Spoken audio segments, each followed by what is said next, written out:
سوال نمبر 15، کیا ایک آدمی کئی جانوروں کی قربانی دے سکتا ہے؟ تو جواب یہ ہے کہ ہاں، اگر کسی کی بہت تمنا ہے، وہ ایک سے زیادہ جانور کی قربانی دینا چاہتا ہو تو دے سکتا ہے۔ مثلا کسی گھر میں 50-100 لوگ ہیں، بڑی فیملی ایک دم، اور وہ کہیں گے کہ بھائی ہم کاٹیں گے اور ہم ہی کھا لیں گے، بانٹیں گے کیا؟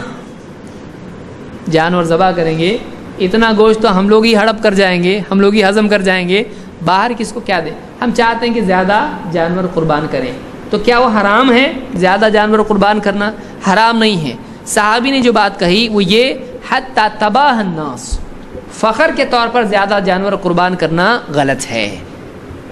لیکن اگر کوئی آدمی کسی سبب سے، شرعی سبب سے اگر زیادہ جانور قربان کرتا ہے تو کیا اس میں کوئی حرج ہے؟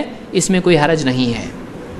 انس رضی اللہ عنہ کہتے ہیں، کان النبی صلی اللہ علیہ وسلم یضحی بکبشین، اللہ کے نبی صلی اللہ علیہ وسلم 2 بکروں کی قربانی دیتے، وَأَنَا أُضَحِّي بِكَبْشَيْن، اور میں بھی 2 بکروں کی قربانی دیتا ہوں۔ اس کو امام البخاری نے کتاب الاضاحی میں ذکر کیا ہے۔ معلوم ہوا کہ کوئی آدمی اگر ایک سے زیادہ جانور قربان کرتا ہے تو وہ جائز ہے، بلکہ مستحب ہے، اچھی بات ہے۔ اگر وسعت اللہ نے دی تو زیادہ بھی کر سکتے ہیں، کوئی حرج نہیں ہے۔ اس کو امام البخاری نے کتاب الاضاحی میں روایت کیا ہے۔